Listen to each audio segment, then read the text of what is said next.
दुनिया में दो तरह के लोग होते हैं। एक वो जो भूत प्रेतों को सिर्फ कहानी मानते हैं और दूसरे वो जिनके दरवाजे पर मौत खुद दस्तक दे चुकी होती है। क्या आपने कभी सुबह उठते ही अपनी चौखट पर मौत की निशानी देखी है? नमस्कार दोस्तों, मेरा नाम है आदित्य प्रसाद और आप देख रहे हैं प्रसाद पैरानॉर्मल। अभी जो आपने ऑडियो सुनी वो सिर्फ एक इंट्रो नहीं बल्कि एक हकीकत है। लखनऊ के एक मॉडर्न परिवार कबीर और ईशानी का एक खौफनाक सच मैं आपको बताने जा रहा हूँ, जिन्होंने अपने उस दहलीज से उस शमशान की राख को अपने घर में जगह दे दी। लखनऊ के अलीगंज में रहने वाले कबीर जब एक सुबह अपने घर से बाहर दूध लेने के लिए बाहर निकले, तब उनका पाँव एक ठंडी और भूरी भूरी सी चीज़ पर पड़ा।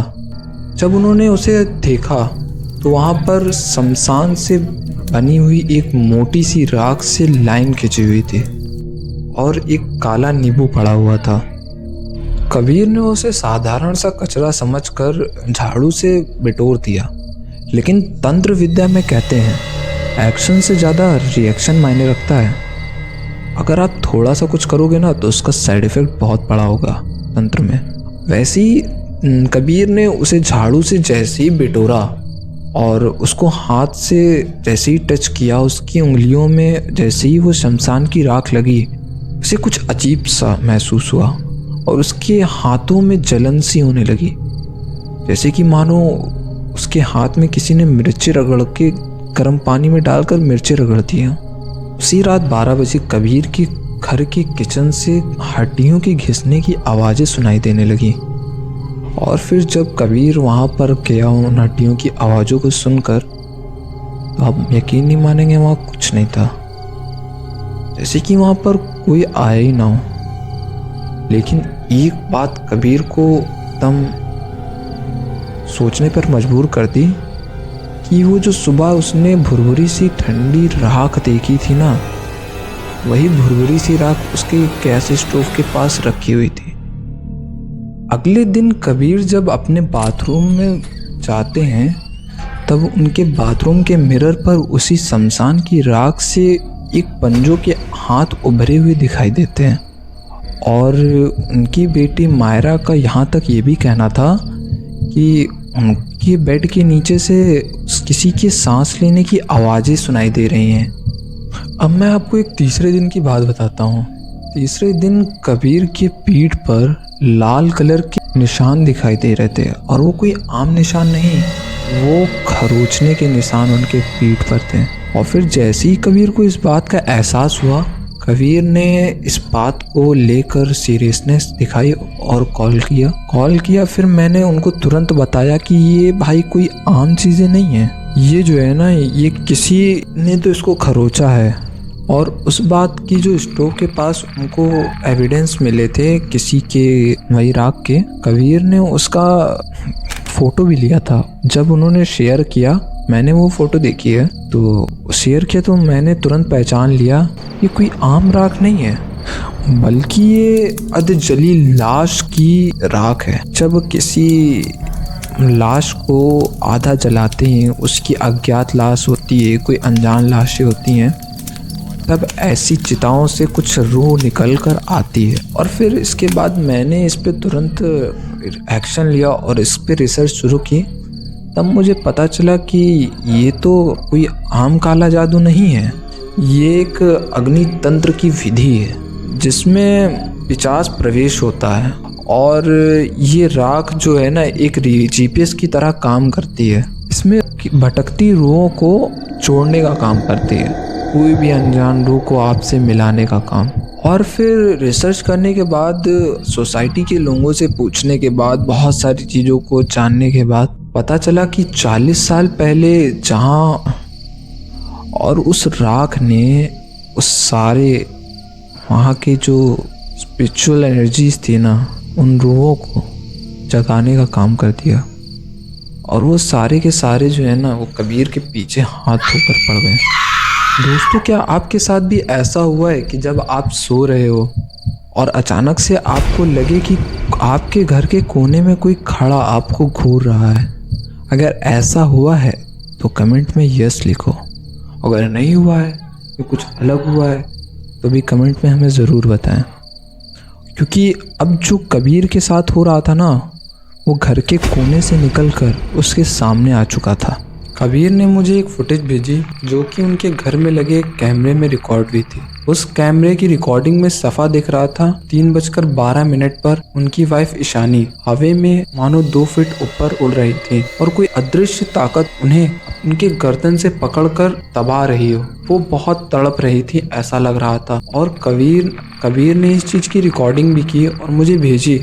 मैं जब इस रिकॉर्डिंग को देख रहा था मानो ऐसा लग रहा था कि वो दृश्य मेरे एकदम सामने चल रहा है। और मैं, आप मानो या ना मानो, मैं इतना डर गया था उसको देखने के बाद कि मुझे खुद के घर के कैमरे से डर लगने लगा।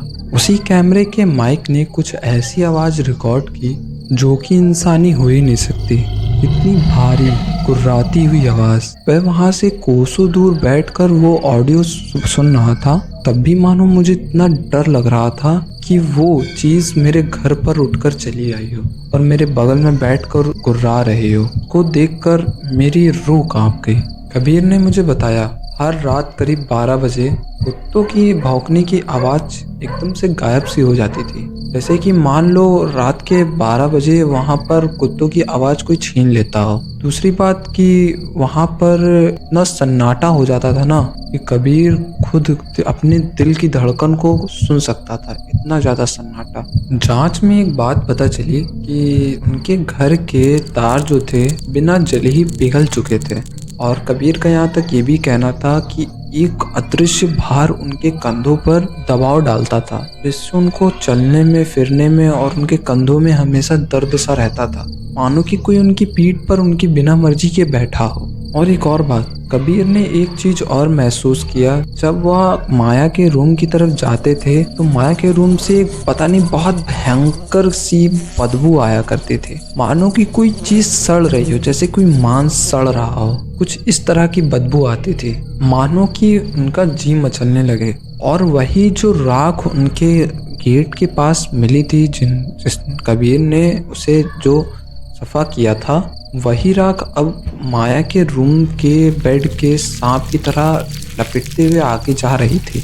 और कबीर ने जब आईने की तरफ देखा तो वहां उसका शरीर नहीं बल्कि धुंध दिखाई दे रही थी। और उस धुंध के पीछे लाल कलर की 2 आंखें चमक रही थी। एकदम ऐसा लग रहा था कि कबीर को घूर रही हो।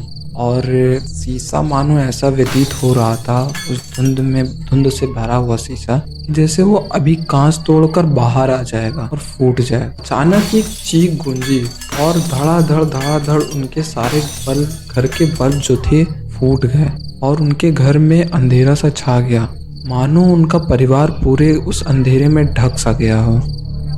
और फिर कबीर को एक सुझाव सूझा और कबीर ने अपने घर पर गंगा जल का छिड़काव किया और अपने घर में वैदिक मंत्र को पढ़ा। उसको पढ़ने से वहाँ की जो बला थी वो तो मानो टल गई थी कुछ समय के लिए।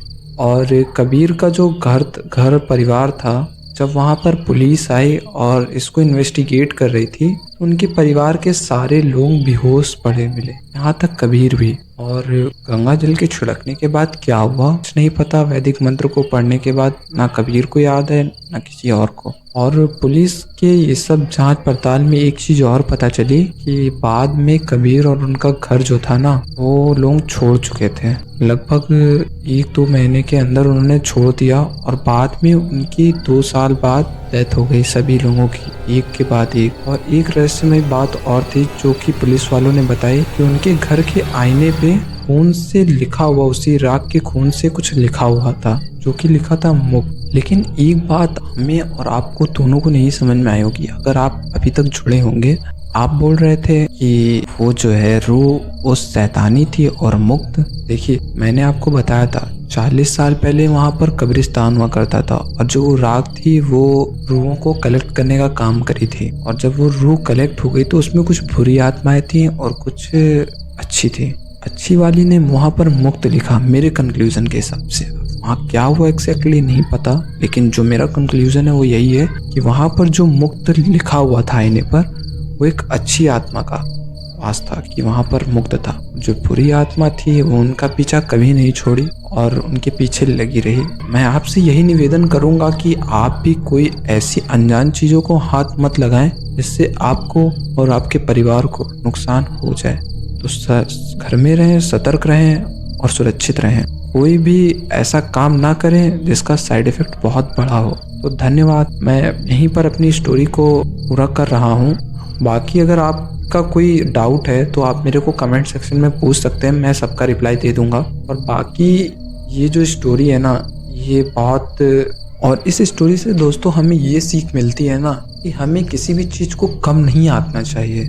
कोई भी चीज़ कितनी भयानक हो सकती है और हमारी मौत का कारण भी हो सकती है। इससे हमें पीछे राज ढूंढने चाहिए। और बाकी दोस्तों ये मेरी जीमेल आईडी है, आप लोग इसको देख लीजिए। और अगर आपकी भी कोई स्टोरी है जिसको आप बताना चाहते हैं लोगों के थ्रू, तो आप मेरे को इस पे मेल कर दीजिए। बाकी अगर वो स्टोरी अच्छी होगी या कैसी भी होगी मैं पढ़ूंगा और मैं बिल्कुल शेयर करूंगा लोगों से।